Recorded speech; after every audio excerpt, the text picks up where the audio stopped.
په کوزدر کې د وړوکي اختر د خوشحالون منځلو دپاره د تیارو سلسله روانه ده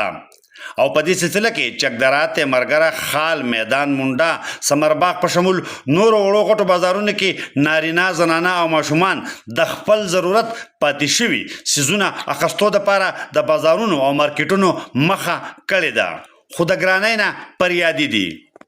غریب سړی خو بالکل دغه نشته ځکه چې غریب سړی څه وکړي وړه او غوړي چې چیني یا پیزارونه یا نور څه او ما هم د خپل بچي راویستي دي او دوی له پیزارونه اخلو خو لکه پیزارونه د اخیستو نه وتې دي لکه کم ریټونه یې نو هغه لکه غریب سړی نشي اخیستی نو غریب سړي دپاره لږ د رعایت وشي او د خپل چې کوم دغه دی چې د هغوی خپله خوشحالي هم وکړي او د خلکو سره د خوشحالۍ کې یو شان شي نو باقي زه چې دې سودا له راغلي وم ځان مې د اختر شاپینګ کوو نو چې ما دې ګرانۍ ته وکتل نو زما پې وس نه راتللو نو ما وی چې زما پې وس نه راځي نو دې غریبانانو د دې نورو ښکته کمې طبقې چې دي ما د دوی به پې څه وس راشي نو مهرباني وکړئ دوی دې هم خیر دی ګراني خو هر چېرته ده په هر ملک کې ده خو را دوکانداران چې دی دوی بیا ډېر زیات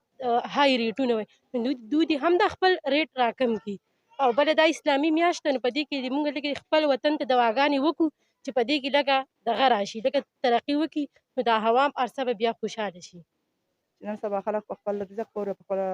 دغه پورې اریان دی واړه سرته ورسوي او وړو له څه وکړي او که نه د خېټې دپاره څه وکړي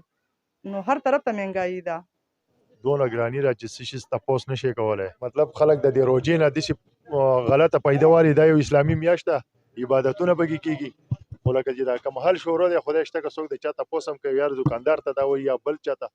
یاره لکه دا تاسو څه کوئ لکه مطلب چې د سرکار یو ریټ بهر د خلکو بیا بل ریټ خو چې چا څوک په څه کې ووو که یو طرف ته ولس د ګرانۍ نه پریادي دی نو بل خوا دوکانداران هم سږنی اختر د ځان دپاره تاواني ګڼي چې پروس کال باید دلته ګاک راتلو چې 10 روژې به پوره شوې د هغې نه وروسته به ډېر زیات دلته رشو او خلکو به سوداګانې کولې او دوکانداران به خوشحاله وو اوس دا د 24 روژه ده خلک زی راځي جي رشته دی خو هغه مهنګایي ده چې تاسو ته ویلی نشم او د خلکو استطاعت نشته دی د پروس کال په شانتې چې کم سیل و نو هغه سږ کال نشته دی جي ډېر اثر په مارکیټ باندې شوی دی د مهنګایي په وجه باندې مهنګایي چې کم ده دا بالکل په پیک باندې ده او غریبانان عوام چې کم دي مالدار هم ایون چې کم دی هغه هم غورځېدلي دي د چا وس چې کم دی نشته د اختر دپاره شاپینګ دپاره وړو دپاره یا اختر دپاره ځان د اختر د خوشحالو نوم دی خو سږ کال د ګرانۍ په وجه د اختر خوشحالۍ د ډېرو خلکو دپاره نیمګړې ښکاري او هسې مارکیټونو ته تګ کوي مارکیټ ته د زنانه نارینه او ماشومانو د راتګ دا سلسله به د اختر پورې جاري